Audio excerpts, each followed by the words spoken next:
with an AFC North rivalry on tap. Oh, look at that, the white Bengal tiger.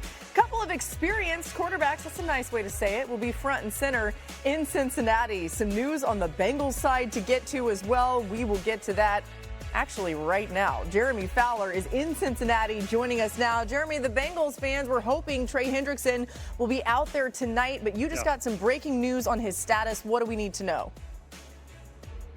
Laura, a source told me that Bengals star pass rusher Trey Hendrickson is out tonight with a hip issue. He wanted to try to play, but he told coaches today it's just going to be really tough for him to get back off that hip issue, and so he's hoping for next week against the Jets. Now, that is great news for Aaron Rodgers, who was already coming into this game with a lot of chemistry with his coaches and teammates. This has essentially become a run-first offense. Rodgers is totally cool with that. I talked to right tackle Troy Fautanu, who said that Rodgers really isn't making a lot of changes at the line of scrimmage. He'll do his normal checks and protections, but it's not like he's running his own old Green Bay offense. He is all in on running Arthur Smith's plan and offense, being protected at 41 years old with that steady running game. And also, players in the locker room talk about Arthur Smith and Rodgers. You saw the two there. They have really good chemistry. They have very similar personalities, quick-witted. Fautanu told me they are constantly razzing each other in team meetings. So that's been a good sign for their chemistry here that's translated on the field. One last note, with Calvin Austin out at wide receiver, watch for Roman Wilson, second-year guy.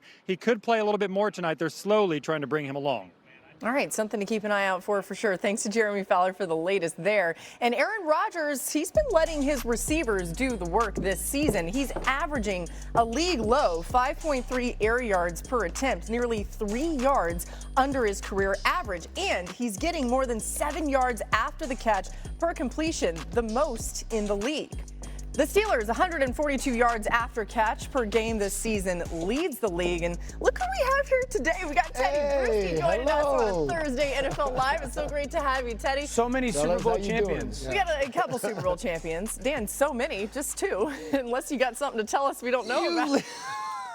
Okay, J-Mac's here. Dan Orlovsky's here. Teddy, why has Rodgers found success right out of the gates in Pittsburgh this season? Well, first of all, I mean, he's the best one to hear that news that Trey Hendrickson's not playing, because that old man is going to be able to hold on to that ball a little bit longer. That graphic you showed, though, Laura, I mean, getting the ball out of his hands and letting his receivers just run with it. From the 20 to the 20, this is above 41-year-old quarterbacking here. 20 to the 20, get it out of my hands. When it's in the red area, let me take some chances, because Rodgers is one of the top quarterbacks in the red area. 7 of his 15 throws are touchdowns in the red area. So what do I say to that as a defender? Okay, this guy's going to take care of himself in the field. He's going to get it out of his hands, but I better be on point, because the old Aaron Rodgers comes out. Arthur Smith's done a great job of getting him on the run in the red area, bootlegs, play actions, run game, all of that stuff. And when Rodgers sees a little bit of a window, he's going to take it, especially in the red area. That's where he takes his chances. And they've totally changed the usage of DK Metcalf. DK in Seattle was a lot of just run deep, and that's the strength of his, obviously, size and speed.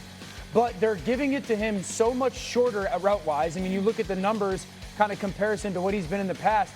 The yards after the catch, DK Metcalf has 224 yards after the catch so far this season. That's #1 in the NFL for wide receivers. Who wants to tackle that? Yeah, I think that's the great point, is just trying to tackle him.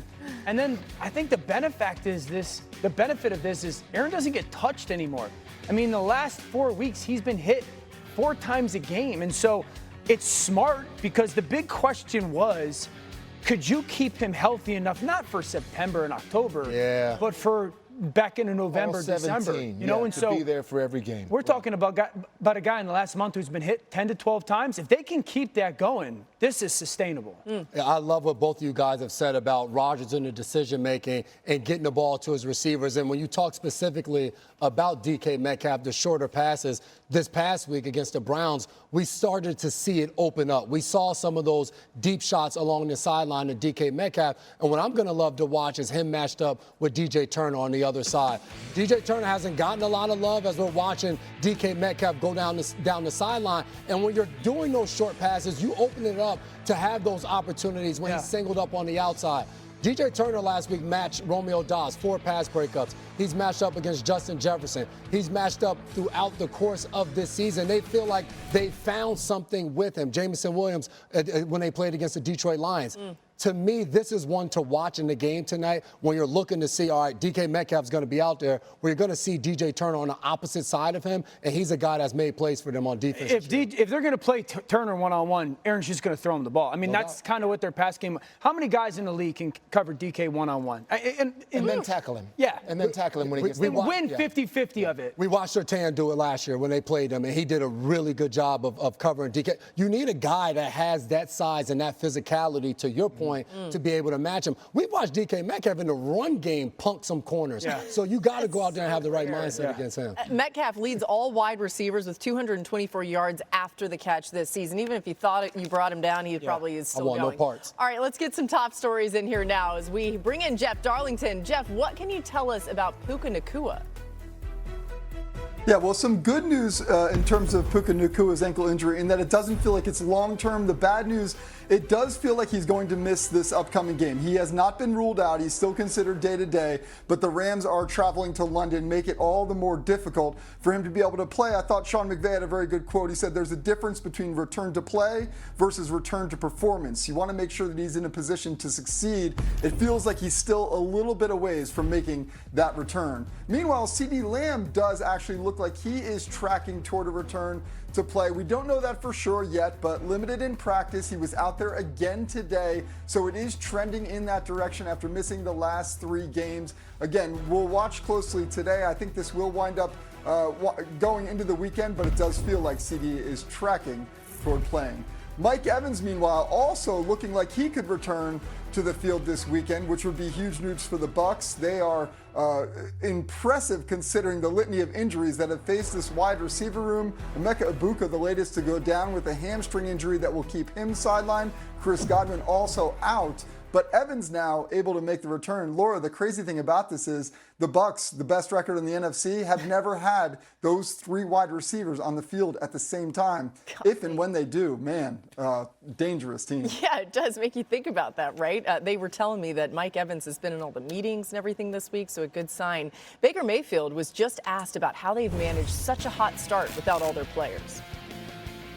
We're sitting at 5-1, and you look at, the only interception I've had is when we lost. So you look at that, I look at how do we win, and that's what I'm worried about and focused on. So our team, I believe in it. I said it from training camp. I like the young guys that we have. I like the people we have.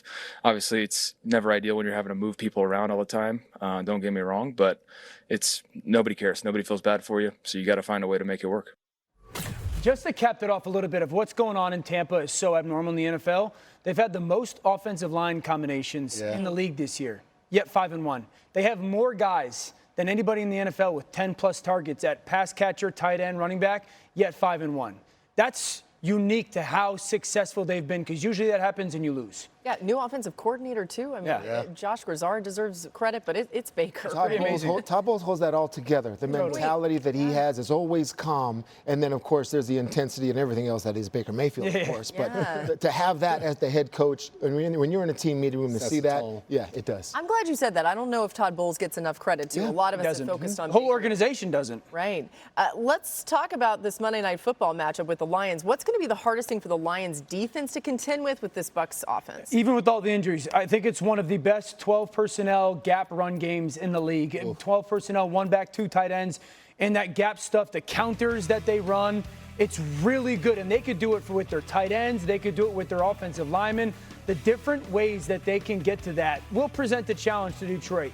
Second thing, you know what quarterback has the most rushing yards on 3rd down in the NFL this year? This is my run right here. Baker Mayfield. Hit, shake and bake, stiff arm, Teddy, double Baker pump Mayfield. fake, reach for the sticks. You know what quarterback has ran for more first downs on 3rd down this year? Baker Mayfield. Wow. He's the best 3rd down scrambling quarterback in football right now. And so, for a defense that wants to play man coverage, I think it'll be interesting to see, does Detroit treat Baker Mayfield the way that they treated Lamar Jackson? Hey, Bake's representing for y'all, man. Give him some love. The fact that you said the gap run scheme, and what I've learned from you being able to work for you the last 2 years, you always talk about within those runs, how do you marry them up to go out there and pass the ball? And when you look at Tampa Bay and what they're able to do, you talked about the gap schemes. You're going to see right here, both tight ends. One's off the ball on the right. He's going to come in motion on the left. He's the kick out block. They're also pulling the right guard. This is in the first quarter of this football game. to start the game, running the ball to Rashad White, getting him the ball. GF counter, guard and F tight end. There you go, right there, the offensive perspective. Now, if I'm on defense, I'm out there, and if I'm in the middle of this play earlier in the first quarter, I'm going to blow this thing up. Yeah. So now they're coming downhill. Only difference, Baker was under center, now he's in the pistol. Watch the way the defense reacts to this play action. All 4 of those guys are all flying up the field. Now, look at the open area. Yeah. Cade Otton on the outside. He's able to dump the ball up for a plus 20-yard gain. So when you talk about the gap run scheme, it also opens up the pass game, and that's the answers to the test for the quarterback because now it makes it extremely easy for you. And all that, fellas, negates defensively if one of the things you do if you're Detroit is, you know, you've got Hutchinson, you've got Al-Qadim Muhammad with 3.5 sacks. It's like, okay, when will we ever get to rush the passer? Yeah. So one of the rare times I've ever said this in terms of defensive scheme, it's like I'm going to Jared Goff actually as a player on defense during the week and say, man, we need 35. Because he is going to have to score to keep this close, and then hopefully the defense can make one play in the fourth quarter because Detroit – Branch is suspended. Yeah. There's so many people hurt. It's going to be a long day. It's going to be a long day. Be a good game. I just think the way that Tampa's playing offensively, the different screens that they present to you, the shots they take down the field. And I'd say this, like, Detroit can't make a mistake. It feels like every time a defense has made a mistake in coverage or leverage, Baker's hurt them. Yeah, Aiden Hutchinson is on that Detroit side. He leads the NFL with 24 QB pressures. He's a force to be reckoned with. All right, stop the run first, man. Good point. That Bucs-Lions game, that kicks things off on Monday night. We have a special start time of 7 Eastern on ESPN and ABC. And then Texans-Seahawks, that's Dan's game at 10 Eastern over on ESPN. Both available on ESPN Deportes, the all-new ESPN app. Coverage kicks off at 3 Eastern with NFL Live. We'll be live from Ford Field, followed by Monday Night Countdown at 5. We're just getting started today on NFL Live. The Eagles have been struggling lately, but all the Vikings defense could do some things to give them some more troubles. Dan and J-Mac are going to go to the touchscreen, tell you what they can do. Plus, Joe Flacco back in the spotlight tonight. With the Steelers defense dialing up the heat, can Flacco stay poised back-to-back games, failing to reach 20 points in either game? In those 2 games, Jalen Hurts has taken 9 sacks and ranks 22nd in the league in QBR. During the Eagles' 4-0 start, Hurts ranked 8th in QBR. Now Hurts faces a Vikings defense that could be a bad matchup for him. Hurts has the third longest average time to throw this season, just about 3 seconds. That's a long time. The Vikings defense averages about 2.5 seconds before the first pressure, among the 5 fastest teams in the NFL. Dan and J-Mac at the touchscreen over there. Fellas, how does Brian Flores and his scheme in Minnesota make life difficult for opposing QBs? Yeah, they make you play with less while also making you see more. Absolutely. And 2 clips are the perfect example. When I start talking about play with less, sometimes it's the less amount of blockers. Sometimes it's the less amount of people downfield to throw the football to, while also seeing more when it comes to what's the front, what's the rotation, who's actually in coverage. And it leads to a lot of missed blocks by our up front people, our backs, or missed coverage. Okay, so as the quarterback, I get to the line of scrimmage right now. I see 1, 2, 3, 4, 5, 6, 7 people and a flat line. And then when you see this 7, because I'm looking at this, and you have to set protection some way. 1, 2, 3, 4 guys on this side of the center, 3 guys on that side. What are you saying to yourself, to your center, where you want guys to go? Yeah, so the Steelers are going to take their center, right guard, and right tackle and kick him to the right. So they're trying to take these 3 and be responsible for these 3. Okay, so 6 essentially, that's fine. But the defense still has 4 here. I only have a left guard, left tackle, and back. Now, the reason why you could do that as an offense, because this back is a free release. So you sit there and say, okay, if one of those guys pressures me and we don't block them, I'll just throw it to the back. Yes. The problem is this. The Minnesota Vikings take those people, spin them out, and then drop them into coverage. So the person I want to throw the hot to, because there's unblocked defenders, they're completely covered. And that's the beauty of this defense. Because we have what we call a mugged up look of all these guys on the line of scrimmage, we right away determine that, oh, Brian Flores is bringing a ton of pressure. A lot of times, to your point, for the quarterback, you have to see it pre-snap and post-snap, because all of this is right now, look, 1, 2, there's 3 guys rushing. Everybody else is in coverage. The quarterback should have plenty of time because it's 5 on 3, and still he's getting pressure right in his face. And as an offense, we have 4 offensive linemen in blocking 1, 2 players. That's a huge advantage to the defense, and you have enough in coverage. The vision of everybody there. Exactly. And then you go a little bit later and go, okay, well, what about only the 4-man rushes? What you're going to get from Minnesota is this. You get a 1, 2, 3, 4-man rush with a dropout. Now, as a coverage, when I see these 3 defenders here, I actually think this is going to be some form of what we would call a middle field closed defense. So I want to work the ball to the perimeter, maybe a cover 3. And one of the keys is, what's the safety and the boundary do? Harrison Smith right here drops down to there. That is an indicator to a quarterback that you are still playing that single high safety, middle field closed defense. And when you get single high safety, it's going to tell you as a quarterback, you're going to have action. You're going to be able to throw the ball on the outside. But what I love about this, it's Harrison Smith dropping down. And he's not just dropping down. He's dropping down to be that kind of hook player. Yeah. Because for us as a defense, I used to always hear my college coach say, simple me, complex you. For Jake Browning as quarterback, there's moving pieces all over the place. When you look at this,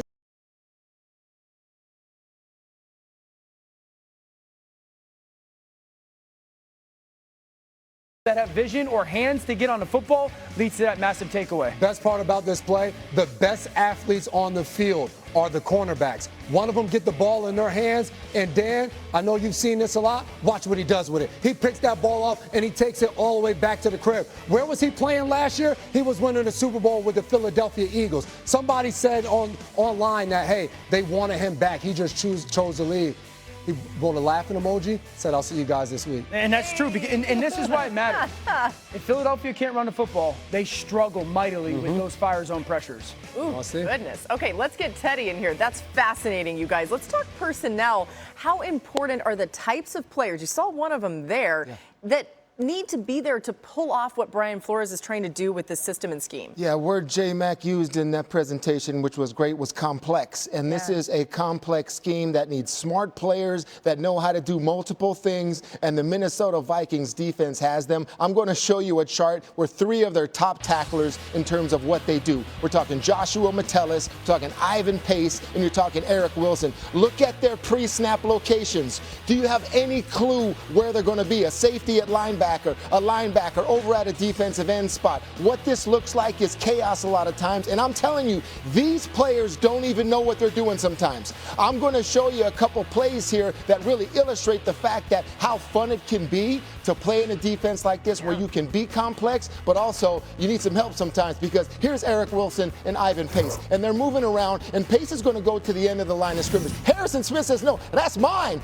He pushes him out the way and says, not so much disguise, but he ends up making the tackle still because you're confused in the offense. And now, ladies and gentlemen, the score is 41-3, and they're still messing with this offense, all right? Is Pace going? Is Wilson going? He shows he's coming, but he has to drop out to 3. He showed he was going to 3. He ended up rushing, so now he comes out to 3, and then Metellus says, Jake Browning's had enough. He's like, fellas, I don't know what you're doing. Just take this interception. Just take it. I'm going to throw it to you. 41-3. That's it. That's what this defense does. It's complex. It plays mind games, but you need guys like Metellus and Pace, Wilson, Cashman maybe coming back, and that's a whole different level when Blake comes back. I can just see how that is music to your ears. It's like chicken soup for a defensive guy's soul. Finally, we to have watch some this. control sometimes. Yeah. Talk to him, setting the tone. All right, coming up, with Fred Warner out, can the Falcons capitalize on the 49ers' banged-up defense? J-Mac gives us the blueprint for how Michael Penix Jr. can exploit the gap. That's next, right here on NFL Live. Oh, rise up, okay. Give it a go, Laura. He has been pushing to play, but it does look like Trey Hendrickson will, in fact, miss this game as he deals with this back and hip injury. Wasn't able to get out there quite like he expected to, so I would say that we should not expect to see him. Obviously, as Teddy mentioned earlier, some very good news for Aaron Rodgers. He will not need to deal with the wrecking ball that is Trey Hendrickson. Now to J.J. McCarthy for the Vikings in his ongoing status as he tries to come back from that high ankle sprain. Now, he could return this week, but Kevin O'Connell being not really clear yet. The first 2 days of the week really kind of being vague about who it would be. Would it be McCarthy or Carson Wentz? Don't forget, Wentz also dealing with a shoulder injury.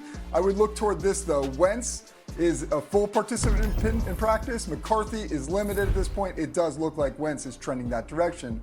Brock Purdy limited in practice, but at least because of what happened last time. He went out there, he re-aggravated Mac Jones also dealing with his own ailments, but it does look like Jones is probably more in line to play this week. Again, this is a 49ers team that is trying to be so careful with Purdy. Obviously, it doesn't hurt that Mac Jones has been playing some pretty good ball as well, Laura. Yeah, exactly. And they're thinking about those Falcons, Jeff, on the other side of things, which have been really good. Bijan Robinson leads the NFL with 164 yards from scrimmage per game, and is just the 5th player in the last 50 seasons with 800 yards from scrimmage in his first 5 games of the season. Look at this list. The only other player to do it was the last 20 years was Christian McCaffrey. 2 of those players went on to win Offensive Player of the Year, Thurman Thomas and Priest Holmes. I mean, my word. Sean McDermott, the head coach of the Bills, called him our era's Barry Sanders. Yeah, I believe it. I mean, Saquon Barkley's talked about him as like, this is the best guy. Pump the brakes on that a little bit.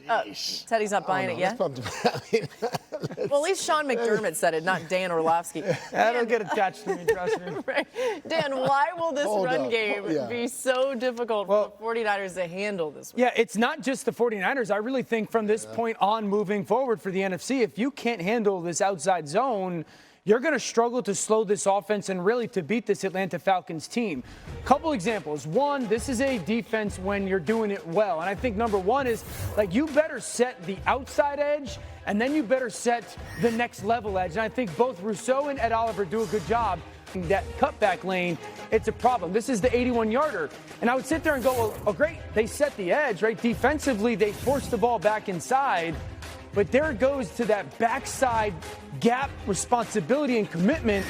If you give this kind of seam and you're not on that other shoulder of that guard, not only that, but tackling downfield and in space and shedding the blocks of the wide receivers, almost every chance is this opportunity to go to the house. And so I think that run game, that one type of scheme is capable of carrying this offense to the playoffs. Yeah, and then linebackers getting off blocks, too, like you said. I mean, that's the problem. I mean, as a linebacker and a former linebacker, when you go up against a zone scheme like that, it's the most deciphering that I'll do. I mean, you run a wham, you run a gap screen. I know where I got to go. I know what gap I have to be at. This is interpretation, all right? And the best at doing that was Fred Warner. Yeah. So without Fred Warner, we got Tatum Bethune coming in, and there's a lot of new things that you're going to have to deal with in terms of also when safeties come down, they expect linebackers to be somewhere also.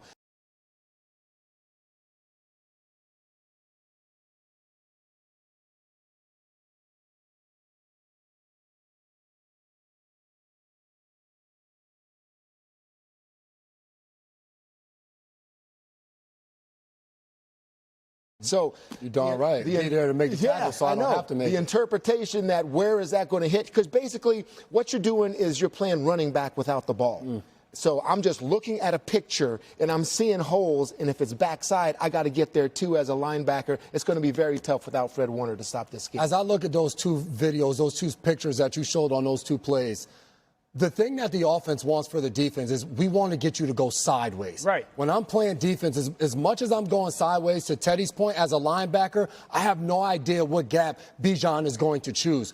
That first clip, you saw the defensive end get outside Rousseau, and you saw Ed Oliver get up the field. Like double edges almost. Yes, double edges.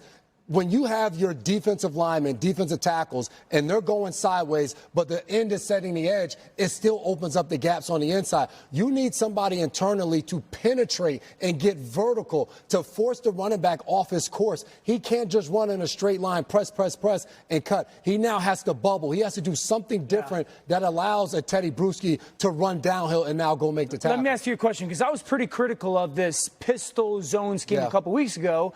And after calling the game and talks with the team, they were teaching us, or at least me, that they run it out of the pistol intentionally to get Bijan the ball deeper. Because they think that, like, the further away he actually is from the offensive line, the better, because he can set the defense and then burst or watch the flow. And I wanted to ask, Teddy, you know, with this zone scheme, as a linebacker, are you more than likely to try to, like, get over the top and shoot frontside, or is it more likely to hang backside for a cut, or is that the conflict? And I'm telling you, with the depth that he would get, I would also deepen my alignment. So he is entering into the line of scrimmage at the same time that I am. So he's free of the blockers to make a cut, and I'm free of a blocker to react off of that. Another thing that they did in that game that you were calling, I was listening to, they bring them out of all these different places, and then they line them up and then hand it off. and then they still run the zone. So now I gotta reset my alignment, get my lineman right, because this isn't a passing situation. Bijan, who's still a good receiver out there, and then he comes in and runs the zone. You know, you guys are talking about what is needed to defend this type of scheme. Like, who is built in the NFC to potentially do it against them? He would be able to answer it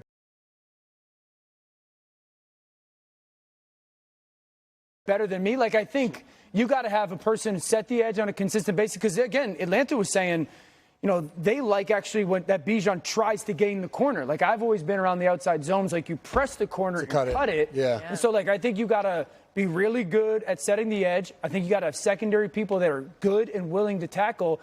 Speed at the linebacker. I think penetrating defensive tackles, like, you got to check a lot of the things. Like I think about like what Philly has defensively. Until you saw them last week. No doubt. Yeah. Just the makeup in the roster. When you think Nolan Smith back. Yeah. When you think about Nolan Smith, when you think about Jalen Carter, when you think about Cooper DeJean in that nickel spot, because Atlanta's running this out of 11 personnel as well. All time. So you're getting the nickel out there on the field. Your nickel, when you talk about if they're running away from him, when you're talking about filling that cutback lane, that could be him in that scenario. When you're talking about running towards him, having to step up, a guy like Cooper DeJean is a nickel who can play physical in the run game as well. And they had a couple backers that were doing well also, and Bond and Jihad Campbell. But I have to reassess. They're going to have to get healthy. Absolutely. Hey, before we get out of this, I want to ask you about Michael Penix Jr., because as much credit as we give to Bijan for what he's done, what stuck out to you about Penix Jr., what he's done well? Okay, you're watching film on this kid, and I've been slow to jump on board with him because I just want to see more tape on him. And